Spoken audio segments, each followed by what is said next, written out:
En esta oportunidad hablaremos sobre un caso clínico en particular y a partir del mismo entonces desarrollaremos la fisiopatología del hemotórax masivo. Presentamos entonces paciente masculino de 79 años de edad que ingresa al Hospital Dr. Pastor Oropesa el día 29 de marzo tras presentar dolor torácico y dificultad respiratoria. Este es intervenido quirúrgicamente para realización de toracotomía el día 30 de marzo. Posee diagnósticos médicos de hemotórax masivo izquierdo, TEU pulmonar, anemia leve a 10 gramos sobre decilitros e hipertensión arterial controlada. En la actualidad, el paciente presenta fases de preocupación con manifestaciones actuales de dolor en sitio torácico, de colocación de tubo de tórax. Hablamos entonces que a los signos vitales el paciente presenta 130 sobre 80 milímetros de mercurio en su presión arterial, 72 pulsaciones por minuto, una frecuencia respiratoria de 25 por minuto. Y en cuanto a la valoración física, entonces vamos a evidenciar palidez cutánea mucosa, resequedad o mucosa oral seca. Vamos a encontrar hipercromía del anillo orbitario. Tiene en su hemotórax izquierdo la presencia de un tubo torácico normoinsectado, no oscilante. El mismo a la auscultación presenta ruidos respiratorios en sus porciones o tercios superiores, disminuidos a nivel medial y abolidos en sus bases. A partir de entonces hablamos de la fisiopatología del hemotórax, no sin antes recordar entonces la anatomía pulmonar, y estas son estructuras correspondientes a nuestro sistema respiratorio que se ubican en la caja torácica a ambos lados del mediastino. Estos tienen diferentes proporciones debido a la localización del corazón. Por ello es posible que el pulmón derecho tenga un mayor tamaño que el pulmón izquierdo. Ambos tienen lóbulos y cisuras. En el caso del derecho hay 3 lóbulos, superiores, medios e inferiores, y en el caso del izquierdo solo superior e inferior. Cuando hablamos de las cisuras en el pulmón derecho vamos a encontrar 2, la oblicua mayor y la horizontal o menor. Y en el caso del pulmón izquierdo entonces solo encontramos una cisura, que es la que denominamos oblicua o mayor. Ambos están provistos de una doble membrana, de la que denominamos o la cual recibe el nombre de pleura. Entre una y la otra entonces va a existir una cavidad o espacio a la que denominamos cavidad pleural. En su parte más externa hablamos de la pleura parietal, que va a estar en contacto con la caja torácica, el diafragma y el mediastino. Y en su parte más interna, entonces hablamos de la pleura parietal, que está en contacto directo con los pulmones.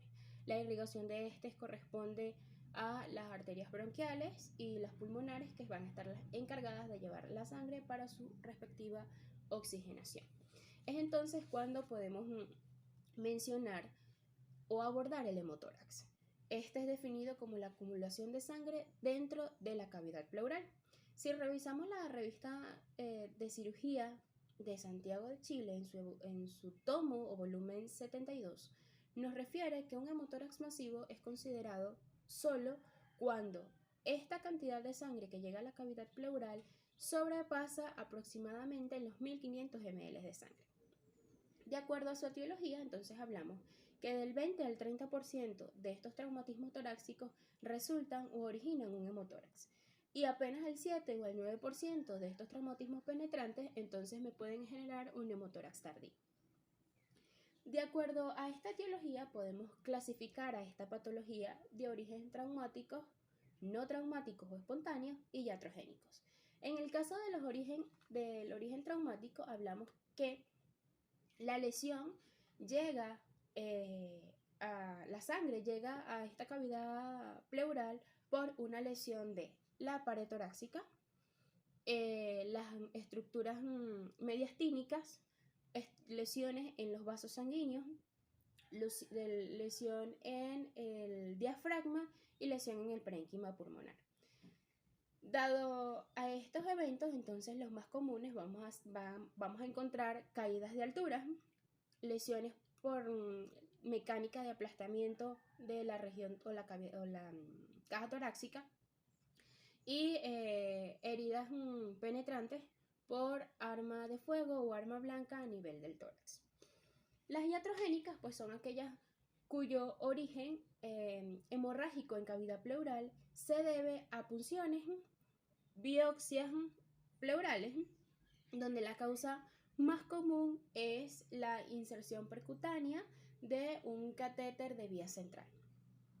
En el caso de las no traumáticas o espontáneas, entonces van a ser aquellas debido a neoplasias, metástasis, en casos de TU pulmonares, vamos a encontrar neumotórax con adherencias pleurales.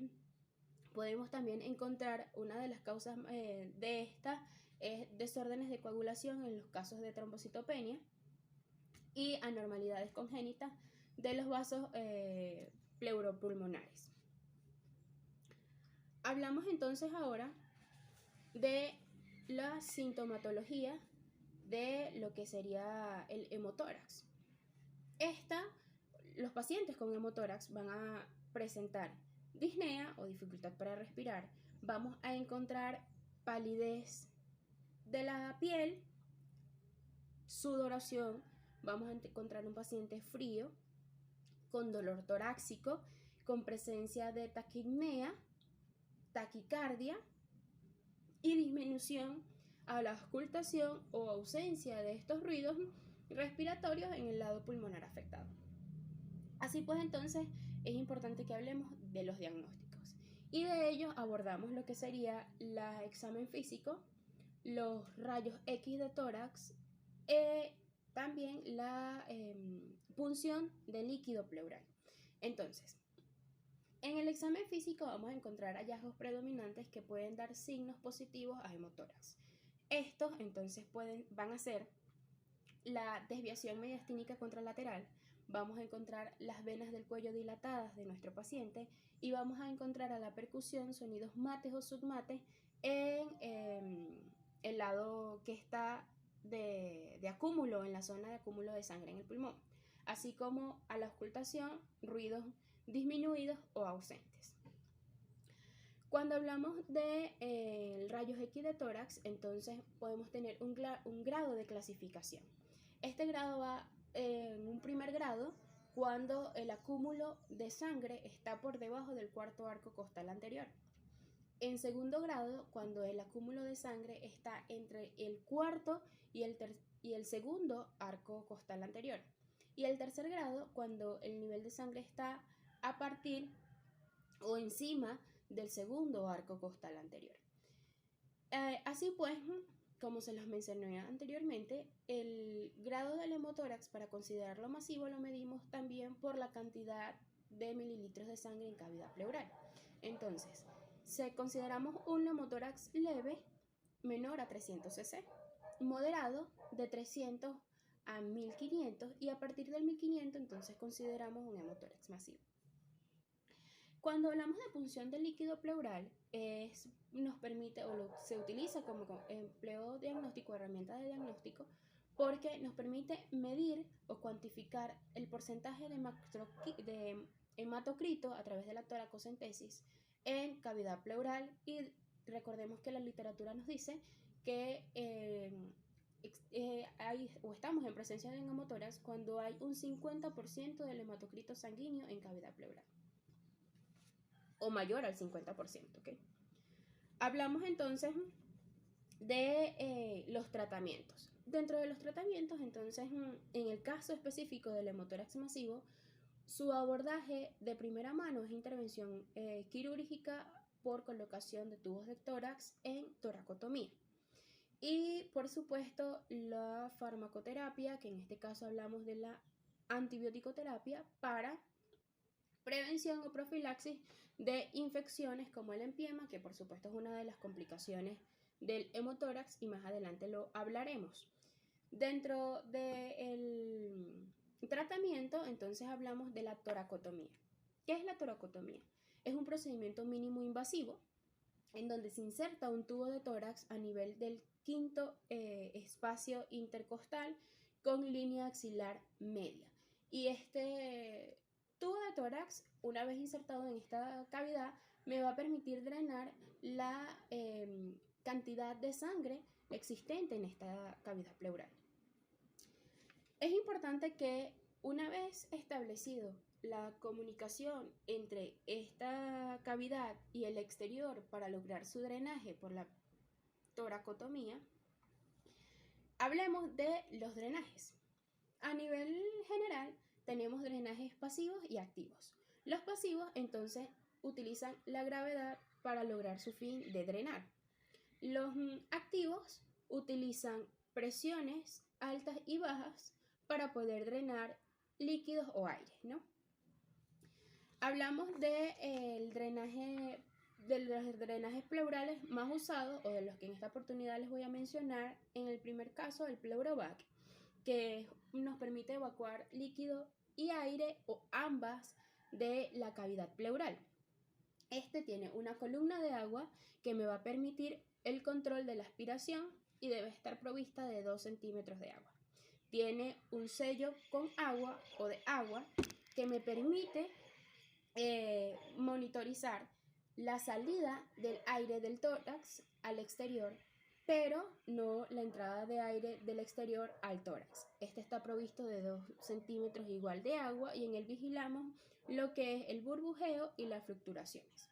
También tiene una cámara evacuadora o recolectora que me permite cuantificar y monitorizar la cantidad de líquidos drenados.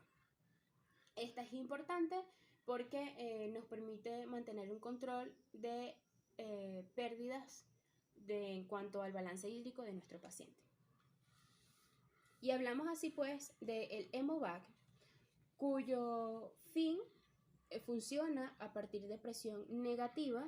Es un sistema de aspiración cerrado, el que permite expandir se expande en la medida que su envase o recolector se va llenando de la secreción drenada del paciente. Ahora pues, ¿qué cuidados de enfermería debemos considerar en estos pacientes con drenaje? El primero y principal, que estos equipos de drenaje funcionen correctamente. Para ello debemos garantizar la permeabilidad del equipo en el drenaje torácico, que esté siempre debajo del tórax y podemos a través de este identificamos la presencia o no de fluctuaciones, que diariamente llevemos a cabo controlemos los niveles de agua de las cámaras, que vigilemos en nuestro paciente los signos vitales, la palidez cutáneo-mucosa, la sudoración o signos de perfusión en nuestro paciente. Vigilemos los estados del apósito de este drenaje para poder saber si requiere o no cambio del mismo. Y muy importante saber que identificar que el tubo de tórax se encuentre permeable. Aparte de esto, practicar o ejecutar en nuestro paciente siempre la fisioterapia respiratoria, en donde la podemos ejecutar a través del inspirómetro o los ejercicios respiratorios que le permitan al paciente la expansibilidad. Es importante que todo esto se lleve en registro diario y continuo por guardia para poder identificar no solo las condiciones del aparato o del equipo que vamos a utilizar de drenaje, sino la respuesta de nuestro paciente ante él mismo. Asimismo, entonces, como les comenté anteriormente, vamos a hablar de las complicaciones de estos drenajes. Muy frecuentemente, lesión pulmonar durante la colocación de este tubo de tórax, neumotórax posterior a la retirada del tubo, perforación diafragmática, hablamos de enfisema subcutáneo cuando se sale, en los casos de salida del tubo a nivel del tórax, la presencia de infecciones respiratorias, ya sea por acúmulo de secreciones o poscolocación del tubo. Hablamos de empiema, que no es más que la acumulación de pus dentro de la cavidad pleural. Una vez determinadas estas fisiopatologías, entonces podemos hablar de lo que sería el tratamiento farmacológico de estos pacientes. En el caso del paciente presentado para abordar la fisiopatología del hemotórax, encontramos que él tiene indicado de primera mano el antibiótico, que es la levofloxacina. La levofloxacina es una quinonona de tercera generación cuya acción es paralizar la replicación bacterial a través de una enzima denominada AEDN girasa, que se encarga de paralizar la replicación bacterial del ADN de esta infección.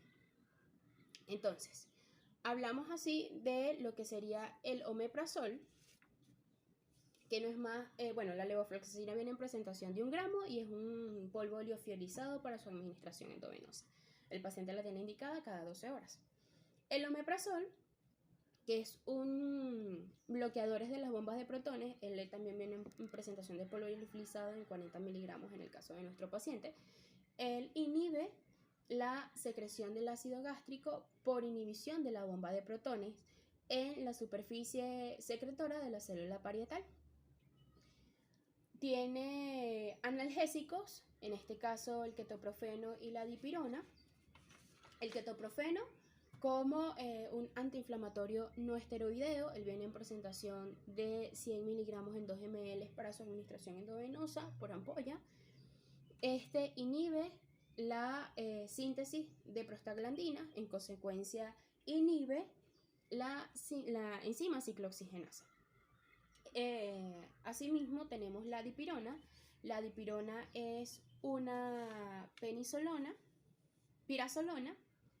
que también genera la inhibición de la acción de la ciclooxigenasa y en consecuencia la síntesis de prostaglandina.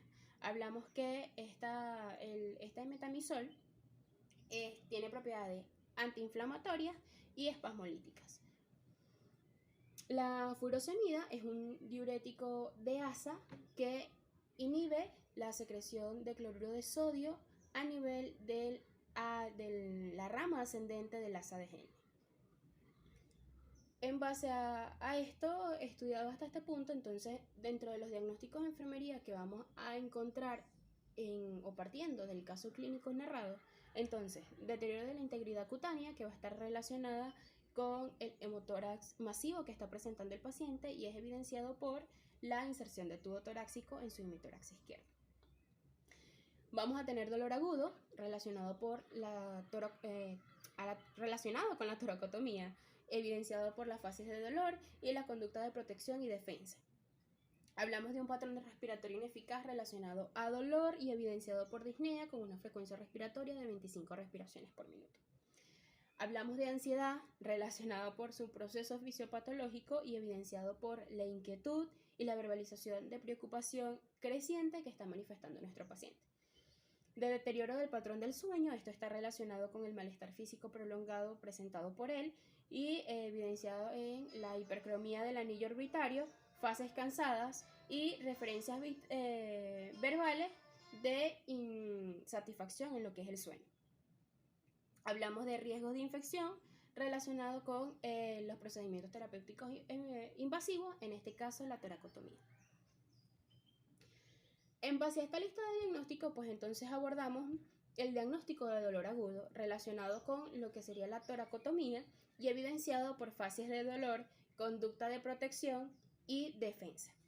En la teorizante que abordamos, entonces va a ser la teoría de Virginia Anderson en su modelo de suplencia o ayuda, ya que el objetivo de este es poder atender a la persona sana o enferma y brindarle en la ejecución de las actividades que éste realiza, contribuyendo a la salud, restablecimiento de ella e incluso su proceso de muerte, cuyas actividades el paciente las haría o las podría realizar si tuviera las condiciones de fuerza, voluntad y conocimientos adecuados para poder realizar cada una de estas actividades en pro de su mejoría y su recuperación. Hablamos entonces de las características definitorias de esta, en el caso de nuestro paciente, expresión y gesticulación del dolor, conductas de protección que van a ir desde tocarse la zona adolorida y cambios de postura en cuanto a la marcha, una marcha antiálgica. Encontramos también otras características definitorias que se pueden presentar en otros casos, por ejemplo, como conductas de distracción, aislamiento social y cambios en lo que sería el apetito y la ingesta de alimentos de este paciente. En los NOC evaluados, entonces, hablamos del control del olor, que no es más que son aquellas acciones que vamos a realizar para controlar este dolor. Dentro de las NIG, entonces, hablamos del manejo del dolor, la ansiedad y la administración de lo que serían analgésicos. En el manejo del dolor, pues entonces vamos a ver que vamos a realizar la valoración exhaustiva de este dolor para que el paciente pueda determinar la localización, ubicación, duración, intensidad o severidad de este dolor. Que podamos determinar entonces el impacto de la experiencia de este dolor para nuestros pacientes en sus actividades diarias, como por ejemplo sueño, apetito, actividad de función cognitiva, humor, las relaciones con otros, sus roles a cumplir, el trabajo a ejecutar por él mismo. En el caso de la ansiedad, pues entonces debemos explicar al paciente todos los procedimientos que vayamos a realizar para que pueda estar al tanto de cada uno de su proceso. En cuanto a otra de las actividades de este NIG o intervención de enfermería, entonces vamos a instruir al paciente sobre técnicas de relajación que él puede ejecutar para entonces disminuir ese nivel de ansiedad. En la administración de analgésicos, pues es importante que determinemos las características, la ubicación, la gravedad del dolor antes de administrarle cualquier tipo de analgésico y poder comprobar entonces la orden médica del paciente en cuanto a lo que serían los medicamentos, sus dosis y la frecuencia de analgésicos a administrar. Hasta este punto, entonces, quiero cerrar recordando que no siempre el paciente va a recordarnos. Puede que olvide nuestros nombres y nuestras caras, pero jamás va a olvidar cómo los hicimos sentir.